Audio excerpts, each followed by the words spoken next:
Good morning, dear children. Today we are moving to the history, chapter number 2, Socialism in Europe and Russian Revolution. So, this chapter mainly contains it talk about the emergence of socialism in Europe. The Russian Revolution changed society differently and raised the question of economic equality and the well being of workers and peasants.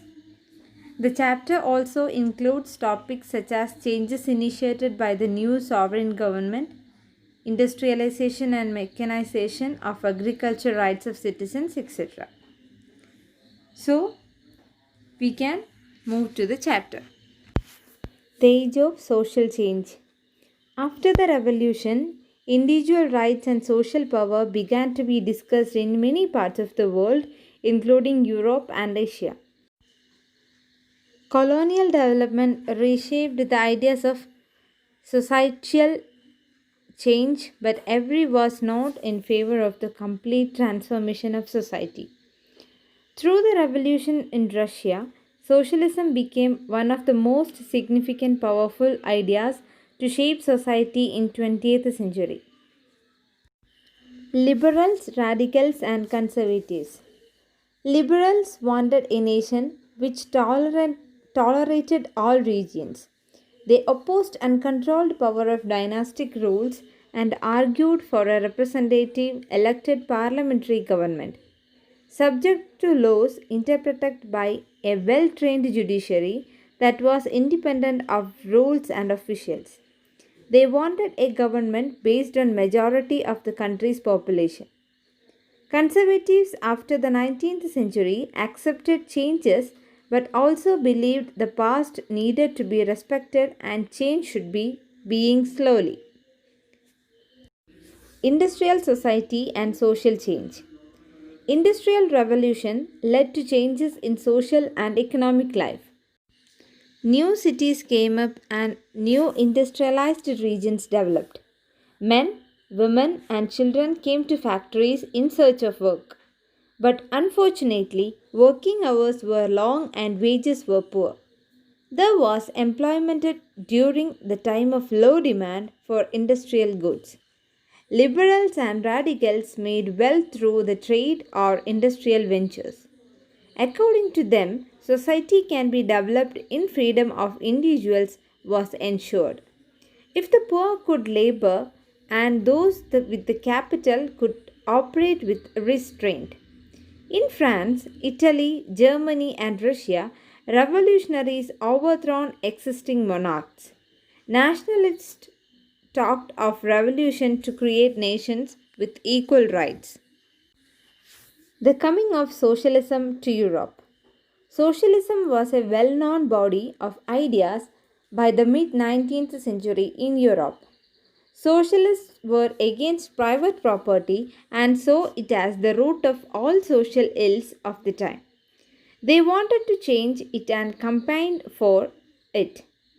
Robert Owen, in 1771 to 1858, sought to build a corporate community called New Harmony in Indiana, USA.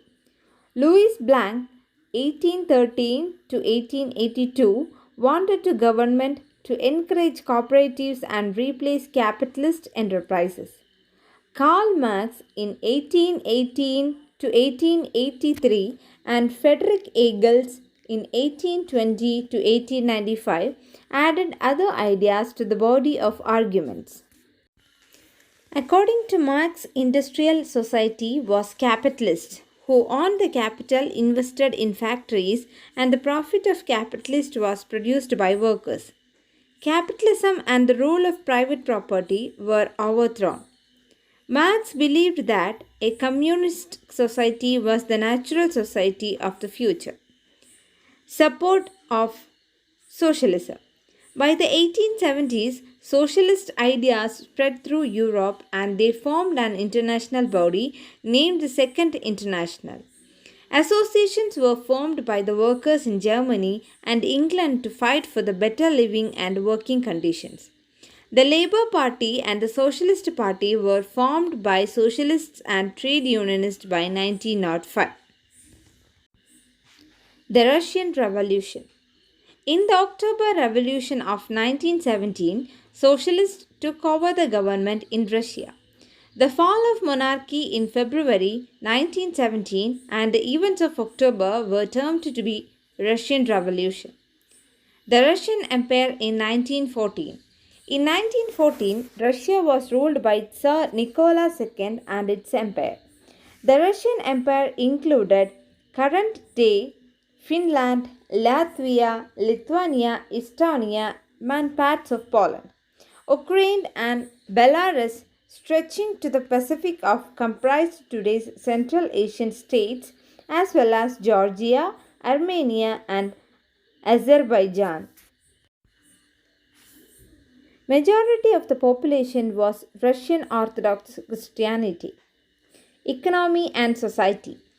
At the beginning of the 20th century, Russian population was dominated by agriculturists who used to cultivate the market as well as for their own needs. St. Petersburg and Moscow were prominent industrial areas. Craftsmen undertook much of the production, but large factories existed alongside craft workshops. In the 1890s, more factories were set up after the foreign investment in industry increased.